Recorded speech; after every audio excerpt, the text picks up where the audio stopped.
The crystal chandeliers cast gentle light across Ms. Olivia Parker's first-grade classroom at Westwick Academy, Manhattan's most prestigious elementary school. Olivia adjusted her simple cardigan, trying to blend in with the opulence surrounding her, a stark reminder of how out of place she felt among New York's elite as a scholarship student turned teacher. Her gaze drifted across 20 perfectly groomed children in designer uniforms until it settled on a small girl in the back corner. Grace Montgomery sat hunched over her desk, dark curls cascading over her face like a protective curtain, eyes fixed downward, while other students participated enthusiastically. Principal Harrison had mentioned nothing about special needs students during orientation, focusing instead on the generous donations their parents provided. Yet something about Grace's isolation struck Olivia as familiar, awakening memories of her own childhood spent watching the world from the sidelines. "Ms. Parker, she never talks," whispered Penelope, a precocious blonde whose father owned half of Midtown. "Daddy says her family is weird, and we shouldn't ask questions." The comment sent an uncomfortable ripple through Olivia as she observed Grace's tense shoulders and the way she flinched when classmates laughed too loudly. Not shyness, she realized. Something different. Something Olivia recognized from her years volunteering at her mother's speech therapy practice. When the bell rang for lunch, Olivia noticed Grace didn't join the stampede toward the cafeteria, instead pulling a lunchbox from her backpack with practiced precision. The bodyguard waiting discreetly by the door, unusual even by Westwick standards, confirmed Olivia's suspicions about the family's weird reputation. "Grace, would you mind staying a moment?" Olivia asked softly, approaching slowly to avoid startling the child. The girl's eyes widened with something between fear and resignation, her small hands gripping her desk as if preparing for disappointment. Olivia knelt beside Grace's desk, maintaining a respectful distance while keeping her face visible. "I noticed you seem to prefer working alone," she said, carefully forming each word while maintaining eye contact. Then, following a hunch, she raised her hands and signed the same message. The transformation was instantaneous. Grace's expression bloomed with astonishment, her hands flying up to sign back with surprising elegance for a 7-year-old. "Nobody ever signs to me here. My last teacher made me try to read lips all day. My cousin is deaf," Olivia signed back, her heart swelling as Grace's shoulders relaxed for the first time. "Would you prefer I sign while teaching, or use both speaking and signing?" Grace's hands trembled with excitement as she responded, unaware of the classroom door opening behind them. "Both, please. Daddy tries to learn, but he's so busy with work that—" Her hands froze mid-sentence, eyes fixed on something behind Olivia, her expression shifting from joy to nervousness. A shadow fell across the desk, as Olivia turned to find herself looking up at the most intimidating man she'd ever encountered. Tall and impeccably dressed in what was unmistakably a bespoke suit, his dark eyes assessed her with calculated precision, while his hand rested protectively on Grace's shoulder. "Mr. Montgomery," Olivia said, standing quickly and extending her hand with more confidence than she felt. "I'm Ms. Parker, Grace's new teacher. I was just telling her that I know American Sign Language." Jonathan Montgomery's expression remained unreadable as he studied her, his handshake firm but not aggressive. "You didn't mention this accommodation in her file," he said, voice surprisingly soft, despite his imposing presence. "It wasn't in her file," Olivia replied, noting how Grace watched their conversation with focused attention, her small hands gripping her father's sleeve. "I recognize the signs from my experience with deaf education." Montgomery's gaze intensified, as if reevaluating everything about the young teacher before him. "Most people at this school treat my daughter's deafness as an inconvenience to be managed or ignored," he stated flatly, signing simultaneously for Grace's benefit. "Deafness isn't a problem to manage, Mr. Montgomery," Olivia responded, signing along with her words. "It's simply a different way of experiencing the world that requires adaptation from those around her, not just from Grace." The classroom fell into silence as Montgomery processed her words, his expression softening almost imperceptibly. "Grace hasn't smiled at school in months," he finally said, his signing more hesitant than his spoken words, but clearly practiced with care. "Daddy, can Ms. Parker stay my teacher forever?" Grace signed enthusiastically, her entire demeanor transformed from the withdrawn child of moments before. "She understands me." Montgomery's protective stance relaxed slightly as he observed his daughter's excitement. "I have meetings with the administration tomorrow regarding Grace's education plan," he said, his tone suggesting these meetings typically didn't end favorably. "With your permission, I'd like to be there," Olivia offered, her professional instincts overriding her natural caution around this clearly powerful man. Grace deserves an advocate who understands deaf education. "You don't know who I am, do you?"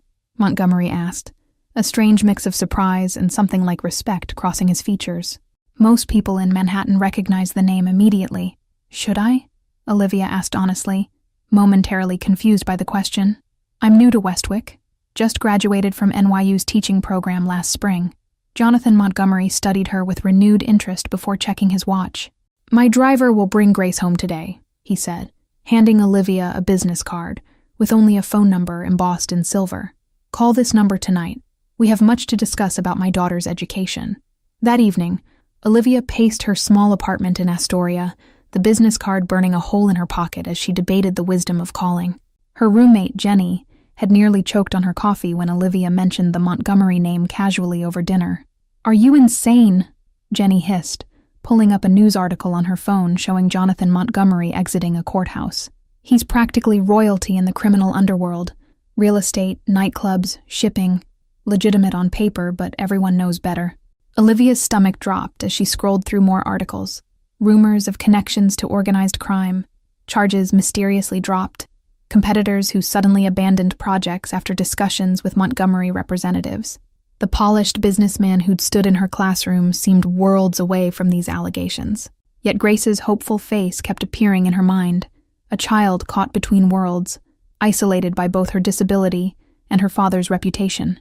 Closing her eyes, Olivia dialed the number, her teacher's instinct overriding her self-preservation. "Ms. Parker," Montgomery answered on the first ring, as if he'd been waiting by the phone. "I assume by now you've done your research on me and my family."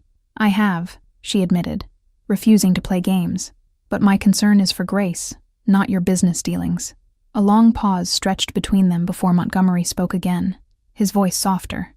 "My driver will pick you up in 20 minutes. I believe it's better we discuss my daughter's education in person." The black SUV that arrived had windows tinted dark enough to be illegal, the silent driver opening the door without making eye contact. As Manhattan's skyline grew closer, Olivia rehearsed what she would say about Grace's educational needs, trying to ignore the voice in her head screaming this was a terrible idea. The vehicle pulled into an underground garage beneath a gleaming residential tower in Tribeca, where another suit-clad man escorted her to a private elevator, requiring both a key card and fingerprint scan. Security measures far beyond what even Manhattan's wealthy typically employed. "Ms. Parker," Montgomery greeted her, as the elevator opened directly into a stunning penthouse apartment. "Thank you for coming despite what you must have read." Grace sat at a grand piano in the corner, her face lighting up when she spotted Olivia. She ran across the room, signing rapidly about her excitement that her teacher had come to visit. "Grace, darling, slow down," Montgomery signed and spoke simultaneously, a gentle smile transforming his stern features. "Ms. Parker is here to discuss your schoolwork." Olivia felt a strange disconnect between the feared businessman from news articles and this devoted father who had clearly invested considerable time learning to communicate with his daughter. The penthouse itself told a similar contradictory story. While undeniably luxurious with its panoramic Manhattan views, the space had been thoughtfully modified for Grace. Visual doorbell indicators, specialized lighting, and children's artwork prominently displayed, alongside what appeared to be priceless modern art. The home of a criminal mastermind or a loving father. Perhaps both. "I've arranged for us to meet with Principal Harrison and the board tomorrow morning," Montgomery explained, as a housekeeper silently delivered coffee. "They've been resistant to hiring a qualified interpreter, citing budget constraints." Olivia nearly choked on her coffee. Budget constraints at Westwick? The school that just built an Olympic-sized swimming pool? "Precisely why I requested your presence," Montgomery replied, his eyes calculating as he studied her.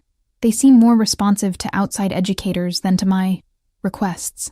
Grace returned from her bedroom carrying a science project, eager to show Olivia the solar system model she'd constructed. Her precise explanations in sign language revealed an intelligence far beyond what her previous academic performance had suggested. "She's extremely bright," Olivia observed, watching Grace demonstrate the planetary rotations. "Her struggles aren't cognitive. She's simply been denied proper communication tools."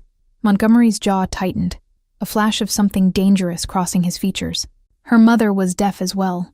Before she died, she made me promise Grace would have normal experiences, not be isolated in deaf-only environments."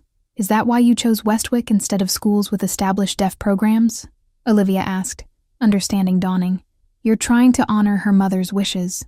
Grace tugged at her father's sleeve, signing that she was thirsty, and Montgomery responded with practiced ease, his signs clumsy but effective. In that moment, Olivia glimpsed the depth of his devotion, a man accustomed to solving problems with money or intimidation, humbling himself to learn a new language for his daughter. Her mother, Ava, was an artist, Montgomery said quietly after Grace left for the kitchen. We met when I was still working on construction sites before, he gestured vaguely at the penthouse, before everything changed. The morning meeting at Westwick exceeded Olivia's worst expectations, with Principal Harrison repeatedly referring to Grace's special needs while emphasizing the school's generous acceptance of her condition. Montgomery sat unnervingly still throughout, his calm demeanor somehow more intimidating than any display of anger. Ms. Parker has outlined a reasonable accommodation plan that falls well within ADA requirements, Montgomery finally interjected, his voice carrying the subtle threat of someone accustomed to being obeyed. I'm prepared to fund these accommodations myself if necessary. Harrison's smile remained fixed, but his eyes darted nervously toward the board members. Mr. Montgomery, while we appreciate your generosity, introducing sign language into the classroom might distract the other children from their studies. Olivia leaned forward, professional indignation overriding her intimidation. Research actually shows the opposite effect. Exposure to multiple communication methods enhances cognitive development for all students. The meeting ended with reluctant agreement to implement Olivia's suggestions on a trial basis, though Montgomery's expression as they left suggested he considered the matter permanently resolved. He walked Olivia to her classroom, maintaining a professional distance that still somehow conveyed alliance. Thank you, he said simply, pausing at her door. Not many people would advocate for Grace with such conviction, especially knowing my reputation. Before Olivia could respond, a commotion erupted down the hallway, raised voices and the unmistakable sound of security radios. Montgomery's posture changed instantly, his hand moving instinctively toward his jacket as his security detail materialized from seemingly nowhere. Secure the building, Montgomery ordered, his voice cold as he scanned the corridor. Ms. Parker, please lock your classroom door and keep the children away from windows. Through the growing chaos, Olivia glimpsed a man being restrained by security guards at the school entrance, his face contorted with rage as he shouted something unintelligible. Montgomery's expression hardened as he recognized the intruder. Vasquez, he muttered, the single word laden with history. Call Detective Rivera, he instructed his security team, then turned to Olivia with unexpected gentleness. Please keep Grace safe. I'll handle this. The children gathered around Olivia as she calmly announced they'd be having an indoor recess, her years of training kicking in despite her racing heart. Grace alone remained at her desk, her eyes reflecting understanding beyond her years. The lockdown lasted 3 hours, during which Olivia transformed the frightening situation into an impromptu sign language lesson for the entire class. The children's natural curiosity provided welcome distraction, as Grace beamed with pride, teaching her peers basic signs. Outside the classroom, a tense standoff had ended with Vasquez's arrest, though the whispered conversations between staff members suggested this was far more than a random security incident. Words like territory, rival families, and revenge drifted through faculty conversations that abruptly stopped when Olivia approached. By dismissal time, police officers still lingered in the hallways, and parents arrived in droves to collect their children early, casting fearful glances toward Grace, who sat quietly reading, seemingly oblivious to the chaos her father's presence had caused. The isolation that surrounded her was palpable, invisible walls erected by parents who kept their children at a careful distance. Ms. Parker, a moment please, Principal Harrison called as Olivia prepared to escort Grace to her waiting security detail. His typically composed demeanor had given way to undisguised anxiety, sweat beading along his hairline despite the cool air conditioning. Today's incident has raised serious concerns among our parent community, Harrison began, his words carefully measured. The board has called an emergency meeting regarding Mr. Montgomery's situation and its impact on our school environment. Olivia felt her chest tighten with indignation. You mean they're discussing whether to expel Grace because of who her father is? Harrison's silence provided all the confirmation she needed, anger rising in her throat. She's a 7-year-old child who's finally beginning to connect with her classmates, and you're punishing her for circumstances beyond her control. Mr. Montgomery's business dealings have placed this institution at risk, Harrison countered, lowering his voice. Today's intruder carried a weapon, Ms. Parker. We have a responsibility to protect all our students. The revelation stunned Olivia momentarily, the reality of the danger hitting her with sudden clarity. What does the board expect me to do until they reach their decision? Continue teaching, but prepare your students for possible changes, Harrison replied vaguely, and understand that your advocacy for Grace Montgomery has not gone unnoticed. Your probationary contract gives us considerable flexibility regarding your continued employment. The implied threat hung in the air between them, as Olivia gathered her belongings, rage and helplessness battling for dominance. Outside, Montgomery's security chief waited with Grace, his expression softening almost imperceptibly at the child's excited signing about her classmates learning to sign hello. Mr. Montgomery requests your presence at the residence this evening, he stated formally, holding the car door open. He apologizes for the inconvenience but insists it's urgent regarding Grace's safety. The penthouse felt different in evening light, the Manhattan skyline a glittering backdrop to the tension that filled the space. Montgomery stood at the window, his silhouette sharp against the city lights, turning only when Grace ran to embrace him.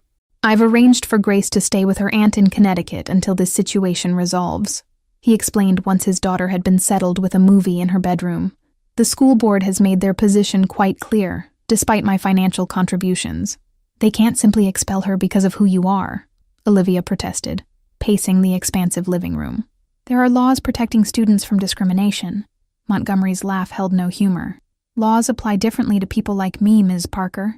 They'll cite security concerns, create documentation of behavioral issues that never occurred, and make Grace's life miserable until I withdraw her voluntarily.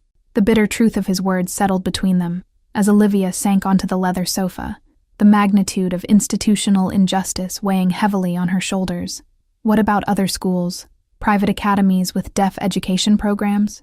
Vasquez's appearance today wasn't random, Montgomery replied, his voice dropping to a dangerous timbre. His family has been tracking Grace's movements, looking for leverage against me. The implications hit Olivia like a physical blow. Grace wasn't just facing educational discrimination, but actual danger because of her father's business. Why would they target a child? What could they possibly gain? The Vasquez family lost everything in Colombia before coming here, Montgomery explained, fingers tightening around his glass. They believe my shipping company smuggled their rival's product through Miami, costing them millions and 3 family members. Olivia's mind reeled at the casual mention of drug trafficking, her teacher's worldview colliding violently with the shadow economy that operated alongside legitimate society. Her silence prompted Montgomery to continue, his eyes fixed on the rain-streaked windows. I've been dismantling those connections for years, transitioning to clean business only, but families like Vasquez don't believe people can change, he continued, a muscle working in his jaw. They remember blood debts across generations. A photograph on the bookshelf caught Olivia's attention. A younger Montgomery in construction gear standing beside a beautiful woman with Grace's same dark curls, both laughing in what looked like Central Park. The woman's hands were positioned mid-sign, capturing a moment of animated conversation. Ava believed I could be better than my upbringing, Montgomery said softly, following Olivia's gaze to the photograph. She was the first person who saw me as something other than Joey Montgomery's violent son, the heir to his empire. Montgomery's expression darkened as he poured 2 glasses of amber liquid, sliding one toward Olivia. 3 generations of blood feuds tend to blur ethical lines. Vasquez believes I was responsible for his brother's disappearance last year. Were you? The question escaped before Olivia could censor herself, hanging in the air between them like an unexploded bomb. No, Montgomery answered simply, meeting her gaze directly. But I know who was, and I've been protecting them in exchange for information on Vasquez's operations. Outside, rain began to fall against the floor-to-ceiling windows, casting shadowed patterns across the room that matched the moral complexity of their conversation. I inherited this life, Ms. Parker. My father built his empire on violence, and I've spent 7 years trying to transform it into something legitimate. For Grace, Olivia whispered, understanding dawning as pieces clicked into place. You're trying to create something you can pass to her without shame. Montgomery nodded, vulnerability flashing briefly across his features. Ava made me promise before she died that Grace would have choices I never did, that she wouldn't be trapped by family legacy or fear. The sound of small feet interrupted them, as Grace appeared in her pajamas, signing that she couldn't sleep. Montgomery immediately softened, kneeling to her level as he explained in sign that they were discussing her school situation. "I don't want to leave my friends," Grace signed, her small face crumpling with the injustice only a child can fully express. "Today they learned to sign with me. Ms. Parker taught everyone my name." Montgomery looked helplessly at Olivia, the powerful businessman momentarily at a loss before his daughter's distress. The contrast between his ruthless reputation and this gentle father struck Olivia anew. "What if there was another option?" Olivia said slowly, an idea forming that was either brilliant or career suicide. "What if we could prove to the board that Grace's presence actually benefits the entire student body?" The auditorium of Westwick Academy buzzed with anticipation 2 weeks later, every seat filled with parents, board members, and curious faculty as Olivia stood nervously backstage. The celebration of communication had been her most daring professional gamble. Grace peeked around the curtain at her classmates lined up in perfect rows, her eyes wide with a mixture of excitement and apprehension. "Everyone will watch me," she signed, her small hands trembling slightly. "They'll watch all of you together," Olivia corrected, kneeling beside her. "Remember how much your friends wanted to learn your language? Today they get to show everyone how special that connection is." Principal Harrison stepped to the microphone with visible reluctance, his prepared statement carefully worded to avoid any mention of the controversy that had engulfed the school. "Today, our first grade class will present a special demonstration of their recent extracurricular learning." The curtains parted to reveal 22 first graders arranged in choir formation, Grace positioned proudly in the center front row. As music began, something extraordinary happened. The children began to sing, "What a Wonderful World," while simultaneously signing the lyrics in perfect ASL. On the wings, Olivia caught sight of Detective Rivera conferring with Montgomery's security team, their vigilant posture revealing that today's gathering wasn't without risk. The police presence had been Montgomery's compromise. Public events meant vulnerability, but Grace deserved her moment of triumph. The past 2 weeks had transformed Olivia's classroom into a sanctuary of inclusion, with students staying after hours to perfect their signing, parents volunteering to create costumes, and even Harrison reluctantly providing additional resources once public opinion began shifting in Grace's favor. 3 rows behind Montgomery sat Mrs. Chen from the school board, whose deaf sister had been denied educational opportunities decades earlier. Her eyes glistened with tears as she watched the children sign with confidence and joy, the personal significance of this moment transcending school politics. What none of the audience realized was how close the showcase had come to cancellation just yesterday, when a black sedan had circled the school repeatedly, causing Montgomery to nearly withdraw Grace from the performance. Only Olivia's impassioned plea that running would teach Grace the wrong lesson had convinced him. Behind the singing children, a projection screen displayed photographs of their 2-week journey, Grace patiently correcting hand positions, students practicing during lunch breaks, and the moment when deaf students from a neighboring school had visited to share their experiences, creating bridges between communities previously separated. Grace's face illuminated with joy as she signed alongside her classmates, her movements graceful and confident as she occasionally helped guide a friend's hand position. The audience fell into stunned silence before the first parent began to cry, then another, the emotion spreading like ripples across water. Montgomery sat in the front row, his normally guarded expression open with undisguised pride and something that looked remarkably like hope. Beside him sat Detective Rivera and several business associates, their presence a clear statement about Grace's protection. "For our next piece," Olivia announced when the applause subsided, "the children would like to share what they've learned about deaf culture and communication. Each student has prepared a brief presentation about famous deaf artists, scientists, and leaders throughout history." One by one, the children stepped forward, speaking and signing simultaneously as they presented their research on remarkable deaf individuals who had changed the world. Each concluded by signing "Thank you" directly to Grace, acknowledging her role as their teacher. By the time the presentation ended, the atmosphere in the auditorium had transformed completely. Parents who had demanded Grace's removal now approached Montgomery with congratulations. Board members whispered urgently among themselves, and Harrison's forced smile had given way to genuine contemplation. "The Montgomery Foundation is pleased to announce a donation," Montgomery stated at the reception afterward, his public voice smooth and practiced. "We will be funding a comprehensive sign language program for all Westwick students, alongside scholarships for deaf students from across New York City."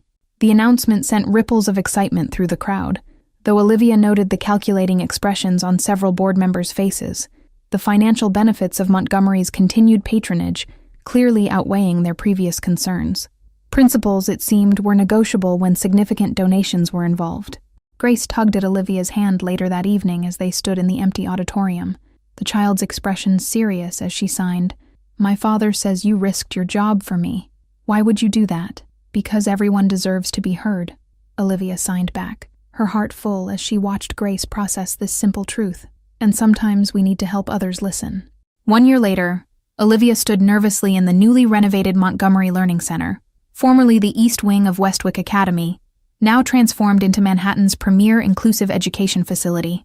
Beside her, Montgomery, Jonathan now, after months of careful friendship evolving into something deeper, adjusted his tie before the ribbon-cutting ceremony. Thank you all for following this story. If you enjoyed it, please write in the comments where you're watching from. And don't forget to like, subscribe, and share this video as your support is essential for me to continue creating content like this.